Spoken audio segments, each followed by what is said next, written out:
Hello, today we're talking about intermittent fasting. If you haven't tried it, I'm sure you've heard about it. You know, it's the latest way to lose weight, lower your blood pressure, your blood cholesterol. You might have more energy and live longer. Sounds fabulous, doesn't it? Well, will intermittent fasting help with any of those? To help me with the discussion about intermittent fasting, I've got my friend and colleague, Neily. Her name is Jennifer Neily, but she's known personally and professionally as Neily. And she, like me, we're both registered dietitian nutritionists with decades of experience in the field of nutrition. And while the majority of my business is speaking at conferences and speaking to companies, she works mostly one-on-one with clients. She's also an adjunct faculty at a couple of colleges in Dallas, Texas. She's been teaching since 1998. And we've both gone through the medical literature to dive deep into this whole topic about intermittent fasting to give you the real scoop, what works and what doesn't. So stay tuned. Welcome to the Energize Your Life podcast, hosted by keynote speaker, author, and peak performance expert, Dr. Joe. Listen in as Dr. Joe and her guests talk about how to energize your life so you can be happier, healthier, and more productive. Hi, Neily. It's good to have you on the show. Hey, Joe. It's good to be here, as always. So listen, intermittent fasting is defined as an eating pattern in which you fast for a period of time and then you eat for a period of time. But that doesn't really tell us too much because aren't we already doing that? I mean, don't you? Well, I don't know. Do you eat in the evening time after you go to bed? After I go to bed? No. No, so most of us fast when we're sleeping, right? Right. So before we talk about the pros and cons, why don't you tell me a little bit about what the literature says about intermittent fasting?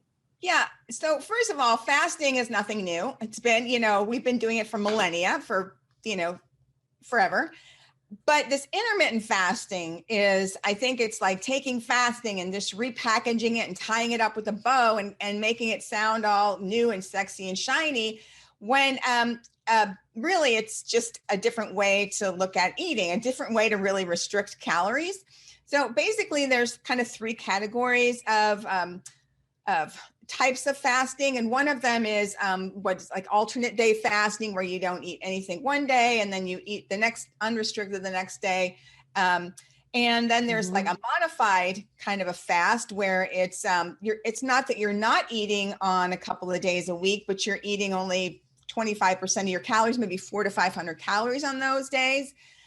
And then what I've seen a lot of, and you really can't even call it intermittent fasting because you're eating every day. It's just that you're eating within a window of time.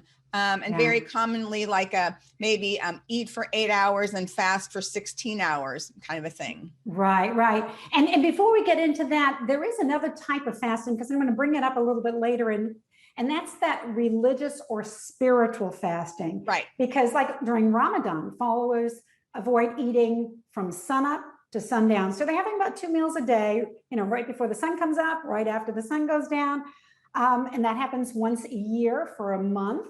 And then also Mormons are encouraged from a very early age to fast 1 day a month. But it's not, like you're saying, it's not really a total fast. They're not eating anything. It's just that they're eating 1 meal a day rather than 3 meals a day. And again, they're doing it just one time a month. But, so let's go back to, what you've been hearing. And I've been hearing the same thing about this intermittent fasting. It just means that you lengthen the time of your fasting. So it's not just the 6 or 8 hours that you sleep. It might be as much as 16 hours. But is it always 16 hours? You probably no. I mean, like one study I just looked at was they actually ate between a window of 10 a.m. and 7 p.m. So that's 9 hours of eating, an eating window. So there are so many variations. And that's why it was really hard to look at the research, because research is all over the place when it comes to the different types, the three main categories of intermittent fasting, and then the different time restricted eating. So it's really, you really can't compare apples to apples. And that's the thing, when they oftentimes take one piece of literature and connect it to all types of intermittent fasting. And that's not necessarily true. But you know what I always tell people when they ask me about it, and typically when people are doing this intermittent fasting, they put off eating in the morning as late as possible. So instead of eating breakfast, they'll, start around 11 or 12 and then eat for their 8-hour period of time and then stop. And I'll say, oh, how is that any different from just skipping breakfast? I mean, many of us have done that, for ages. We've skipped breakfast. Same thing, right? Just like you said, they're packaging it up, tying it with a bow and making it sound like something fancy and new, but it's just skipping breakfast. So, to be clear, for those of you who are thinking, is it healthier for me to do intermittent fasting? And Neily, I'm sure you've seen this as well, as long as you lose weight, and that's the thing, if during that restricted period of time you find yourself eating less, you're going to lose weight. Then your blood sugar will go down, your blood pressure, your blood cholesterol might go down, but it's not because you're eating within this magical window. It's because you're eating less, right? That's all it is. And if that works for you, then that's fine. But you were sharing with me a product that you had heard about ages ago. And I thought that was interesting. It was like, I think it was before, when I was still in my dieting days, before I went back to get my master's in nutrition, but it was, it just made me laugh. But it was a liquid that you drank like 2 or 3 tablespoons. And then the instructions were, don't eat anything, drink this 2 to 3 tablespoons, and then don't eat anything 3 hours before you go to bed. And it's like, and people, this stuff magically flew off the shelves because it was so popular, because people were losing weight, but they weren't losing weight because there was any magic to this liquid. It was just because they weren't eating 3 hours before going to bed. Oh, that's funny. I know. Yeah. And let's face it, sometimes, I've shared this with you, a number of years ago, I was diagnosed with acid reflux, and I blew off the doctors when they told me that, because I have never had heartburn in my entire life, and they were telling me I had acid reflux. And basically what it was a little like kind of cough that I had and some sinus issues. I felt certain it was allergies. That's what I'd been told for decades. And when they scoped me down there, they found that I had a hiatal hernia, and they said, you were born with this thing, so you have acid reflux your entire life. After seeing 3 doctors, they finally convinced me, okay, I have acid reflux. And they told me, all 3 of them said, don't eat after dinner. That's the magic behind this. And so I tried that for a while, but I have always had a bedtime snack. And I'll tell you, I found myself eating extra at dinner time because I was afraid of being hungry. I hated that feeling. And so I ended up having more acid reflux and not less. Yeah. Do you ever run across clients that find themselves like, overeating because of this time restriction? Well, one thing, just a note about, acid reflux too, they don't want you to eat, like right before bed, because it's lying, because you're lying down. And that's, makes the acid come up easier.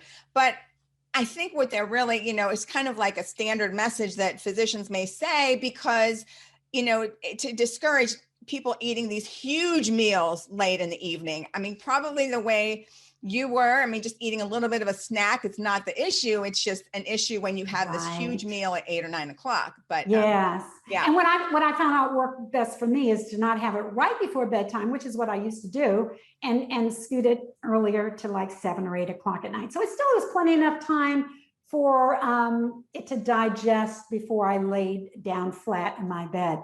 I saw your post when you did that blog on intermittent fasting, and someone commented about that. Why don't you share what they said? My gosh. Yeah, I did. I shared my post, and one of my friends had said, she said, my doctor really pushed this. I tried it and found I was binging when I could eat, and more anxious overall.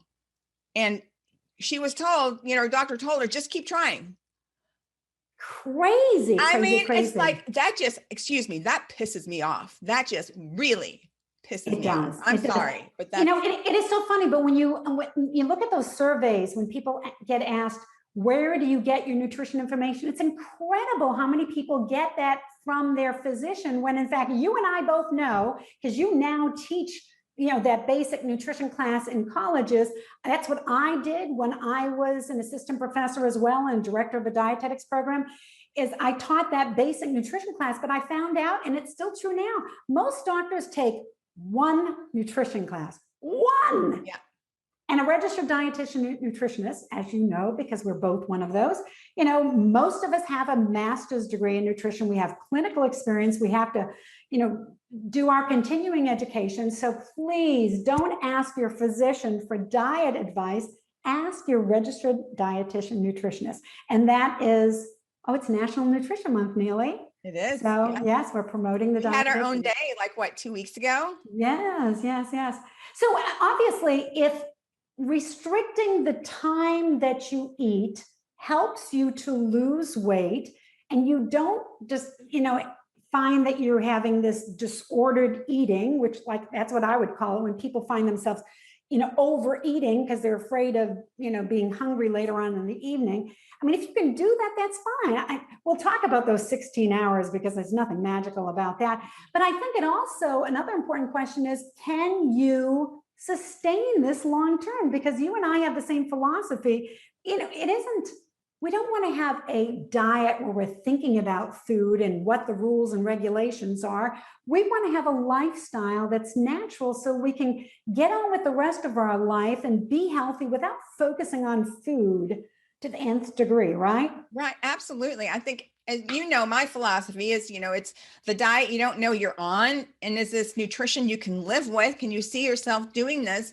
And, with these studies, most of the studies, there was one that, was 5 weeks, 10 weeks. The most I saw was 52 weeks. And sure, people can lose weight in that period of time, but where are they now?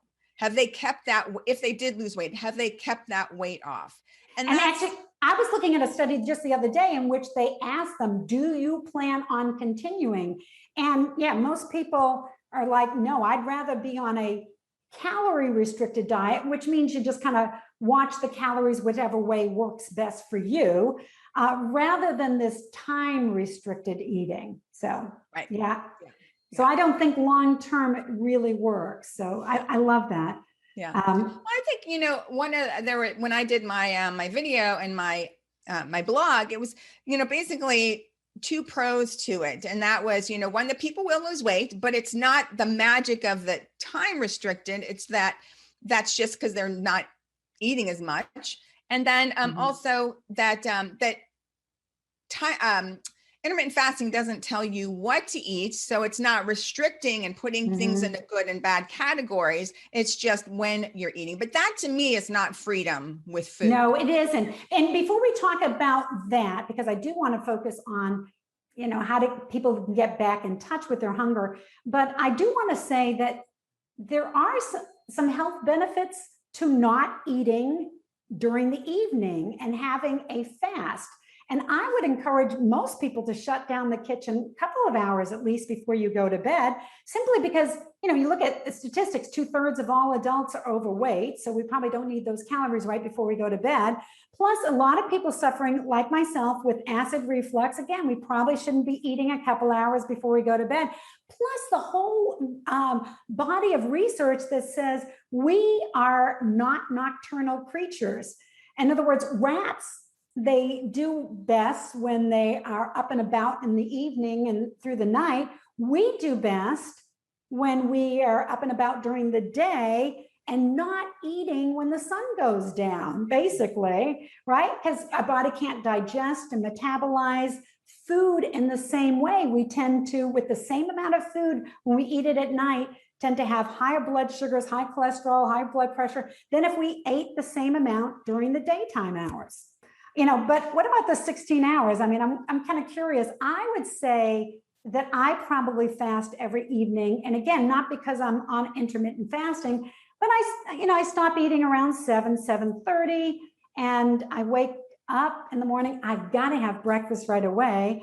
Well, I shouldn't say right away, but within an hour or so. So I would say breakfast is around 6. So what is that? 10 or 11 hours that I fast That's just kind of normal for me. What about you? My first meal of the day, we can call it breakfast. I mean, I pretty much eat 3 meals a day, but I usually eat within a window. Usually it's like 9:30, 10. And then I have my, my first meal. And that's like 4 to 5 hours after I get up. So I usually get up at maybe 5:30, whenever my body wakes up. I don't use an alarm. I just wake up when I wake up, or the dogs wake me up. But I have milk in my coffee. So that really technically, and plus if I have a little tinge, if I have a little hunger in my belly, then I'll grab a couple of frozen grapes. That's like my little sweetness. That's my go-to snack that just kind of takes the edge off. So, and I might do that as late as, 9:30, 10 when I go to bed. So I cannot go to bed hungry. I cannot go to bed hungry either. Absolutely. It just keeps me up. So even if it's just, if I'm really, really hungry at 10 o'clock, because maybe I forgot that evening snack, I wasn't hungry, I wasn't thinking about it, I'll have a glass of milk. And that's just enough to kind of let me go to sleep. So that's kind of interesting. So, one of the reasons why I'm not a big fan of intermittent fasting, at least as it is with this 16-8 and having all these rules, is it teaches you to not listen to your body. And what other bodily function do we ignore in the same way? I mean, if you have to go to the bathroom, don't you go to the bathroom? When you have to, it's a physiological need, you don't stop peeing between 7 o'clock and, 7 o'clock or 8 o'clock the next morning. It's just, but we have to turn off of our hunger. And I just think another thing that really bothers me, I just think it keeps people in this diet mentality mode. Yes. And it just is, it's just not a sustainable, healthful way to live. No, it isn't. And as you know, I speak all the time about energy and just helping people to understand that food is our fuel. We forget about that, but calories are actually a measurement of energy. And so if you're hungry, it's like the fuel gauge on your car. It's telling you need to eat, and we need to pay attention to that. But yet I have a lot of people tell me, well, I don't ever feel hungry. What's that all about, Neily? You work with clients all the time. Hunger can manifest in different ways. For me, I feel it in my belly. But I also can feel it. I might get hangry, a little bit, moody, kind of like irritable, like, oh my gosh, I've got to eat something. So if I remember there's been times, in the past when someone said, I'm really hypoglycemic, and I said, well, let's talk about that. And what time do they have lunch? And it's like 12 and it's like 4 o'clock. And so are they really hypoglycemic, or is it just that it's time to eat, your body? So people may feel moody, they may feel lethargic and fatigued, and instead of really feeling it in their gut. In fact, I was looking at a study a while back that was done with athletes, women athletes, and they put in different categories those women who say that they get hypoglycemic and others that don't. And when they looked at the way that they treated food, the ones that said they were hypoglycemic were trying to follow a regimen that they had in their head about breakfast should be this, lunch should be this, dinner should be this.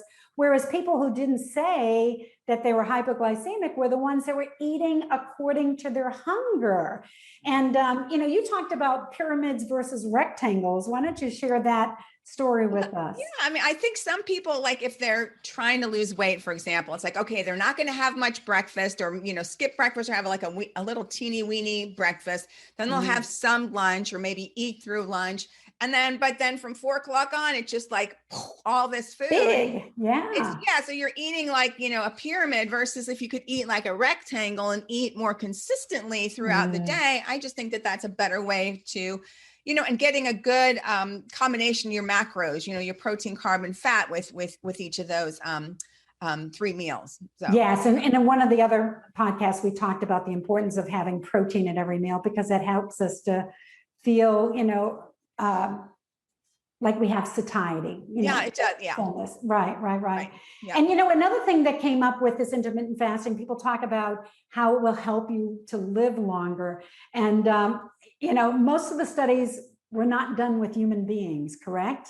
Well, yeah, there are animal studies, whether it's rats or mice or, monkeys. Well, we don't live in a cage, we just, No. we are, but there is this calorie restriction group of, fanatics that just think, I don't know. It's just kind of crazy. It's just, again, restriction is just a diet.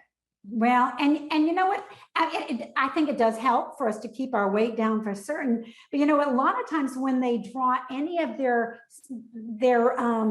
conclusions that intermittent fasting will help us live longer, and it comes from outside of the animal studies. It comes from the studies done with Mormons. There was a large group of Mormons that have been studied for like 30 years.